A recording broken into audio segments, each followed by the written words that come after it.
But before that, if you haven't subscribed yet to my YouTube channel, please don't forget to like, share, and subscribe at hit mo na rin ang notification bell for more showbiz updates. Bago tayo first magpatuloy sa ating updates for today's video, marami pong salamat sa inyong palagiang panonood at pagsubaybay. Let's watch the video.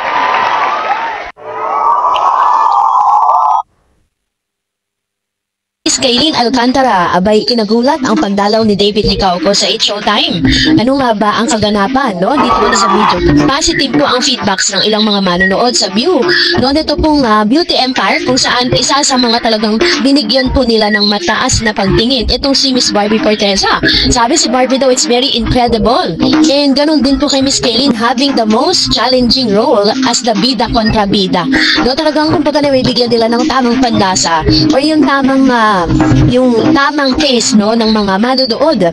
At talagang nag-collaborate po yung galing ng tatlong babaeng ito, si Miss Rupa Gutierrez, Kaylin Alcantara, and Barbie Forteza sa kanilang Beauty Empire. Ngayon po ay talaga namang napapanood pa rin ito, no, sa view, pay-per-view.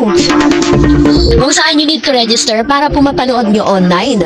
And ganoon din po talaga yung mga fans po nitong si Miss Barbie Forteza at ilan sa mga talagang tao dito sa Twitter or X, talagang commendable po nila itong si Miss Barbie. Ito talaga yung bukang bibig nila. Nakakaiba daw talaga yung pinapakita ni Barbie na talagang sinasabi nilang pinaghandaan ng gusto ni Barbie Forteza yung kanyang karakter.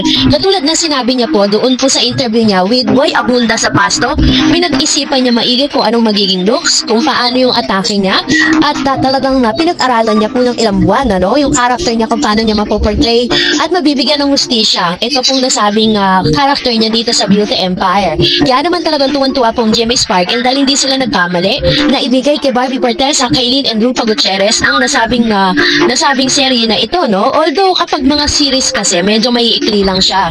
Pero talagang bukang bibig siya ngayon ng mga onliners at talagang very siya, no? Kumbaga dami nagko-comment positive feedbacks with regards to this. Kaya naman congratulations at isa rin sa laman po ng Facebook or Instagram stories ni Miss Barbie kung saan nakita sila ng isang long time friend niya. So dito po sa GMA, sa isang restaurant. Kasabay nga nito ay napag-usapan din ang ilan sa mga ipinakita ni Barbie Forteza dito po sa It's Showtime kung saan isa siya sa mga napiling guest jurado kasama si Kaylin at si Tony Fowler. At sa isang video clip na ipinakita po ng It's Showtime ay nagtaka ang ilang mga netizen matapos nga na biruin itong si Kaylin Alcantara. Itong si Miss Barbie Forteza na tila baga may bisita siya sa studio. Panoorin natin ito. Ito rin po.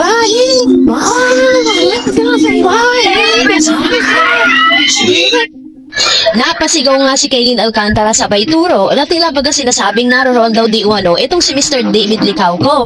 Pero doon po sa video na yun, hindi po actual na pinakitang si David Licauco nga or nandun ba siya or what. Pero sabi po doon sa video na tila baga meron pong dumalaw, no, at napadaan doon sa studio itong si David Licauco para dalawin si Miss Barbie Forteza. Hindi nga lang siya inere, no, sa It's Showtime. And nakita rin natin yung reaction ni Miss Kaylin Alcantara nang makita niya po at tinuro at sinabing nandun nga si David. Napasigaw nga po siya at maging ang mga nandoon yung mga live audience. Sabi nga ng mga tao po sa sa X, no, sa Twitter na tila baga itong si Miss Kaylin Alcantara ay meron pong alam patungkol kay Barbie at David. Kasi alam naman po natin na isa sa mga laging nilalabi nitong si Barbie na talagang super chikahan sila nitong si Kaylin at talagang sobrang napaganda at napalalim nila yung relationship nila matapos sila magsama dito po sa serye ng Beauty Empire. Kaya nga sigaw po ng mga netizen ay bigyan pa tayo ng mas marami pang clue nitong si Kaylin patungkol kay Barbie at David Licauco. So yun po yung mga dapat nating abangan dahil marami pang bistuhan na magaganap between David and Barbie sa pamamagitan ni Kaylin Alcantara at ni Miss Rupa Gutierrez. At dahil dyan, pagkikita ni Mr. Jack Roberto and Miss Barbie Forteza. Totoo nga bang may selosang naganap kay Mr. David Licauco? Ang lahat ng yan naman nagkaroon po ng malaking impact, no? Ito pong anniversary na ginanap kasi sina Barbie Forteza at Jack Roberto ay muling nagkita at nakipagbati ng maiksi. Nagkaroon sila ng meet and greet again sa isa't isa sa GMA Network Beyond 75 Anniversary event sa Quezon City noong July 1, 2025. Ayon sa GMA News, after some time apart, Jack Roberto walked up to Barbie Fortesa and said hi.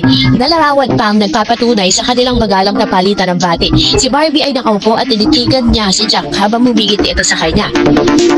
So dahil po dito, ito pong pagkikita ni Barbie at saka ni Jack, nagkaroon po ng impact ito sa mga netizen. Kasi matapos ang 7 taong relasyon at official na breakup noong January, ang kanilang tamang pakikitungo sa isa't isa ay nagpapaalala sa publiko ng kanilang dating close bond. So kalmado at mature, no? So nakita po sila na ipakita ni Barbie ang kanyang dignidad, hindi na paselos o naging awkward. Samantalang si Jack naman ay napanatili ang respeto sa pamamagitan ng simpleng pagbati sa kanya. So naging balawak din ang reaksyon online. Viral ang video at larawan ng fans. Marami ang natuwa sa tila payapang reunion, nagpapakita ng closure at professional na relasyon sa gitna ng chika at chismis.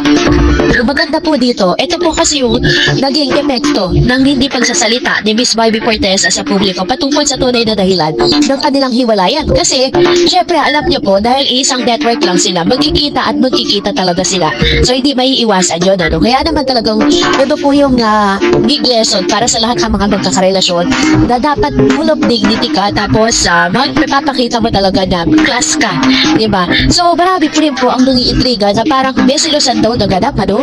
Between Jack Roberto, Miss Barbie Fortesa, and Mr. David Licauco.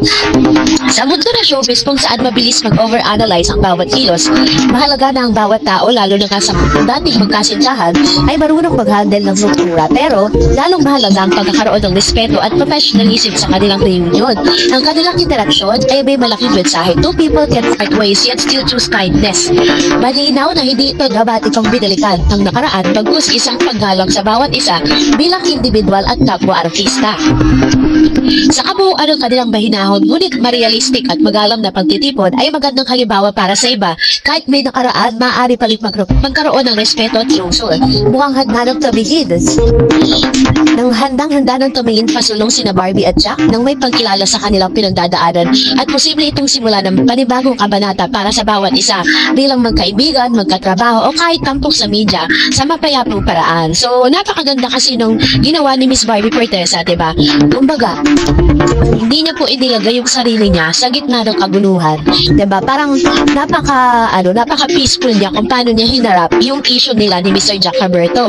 Kaya talagang nilapitan siya ni Jack kasi na-appreciate ni Jack na kahit ano pong tanong ng media at talagang plus point sana sa kanya yun kung sasabihin niya yung tunay na dahilan ng hiwalayan nila. Pero hindi niya ginawa para lang po mapag-usapan siya. Isa rin sa mga naging usap-usapan ngayon sa social media na nagkaroon daw ng selosan, no? Para sa akin, ano pong point para magkaroon ng selosan? Ano pong point para magselo si Jack or si Mr. David Licauco dito kay Jack? Well, in fact, tapos naman po ang relasyon ni Jack Roberto and Barbie Fortesa. At the same time, wala pa rin naman pong aminan or wala pa naman pong tinatawag na parang level, no? Or level yung relationship ni Mr. David Licauco and Barbie Fortesa. Wala pa naman silang sinasabi sa publiko that they are into relationship na or nagliligawan na ba sila. Ang tanging lang nilang sinasabi lagi is they are still close friend at komportable sila sa isa't isa. Kaya I think wala naman pong ganun sila sang naganap, no? At dahil dyan, mag-react tayo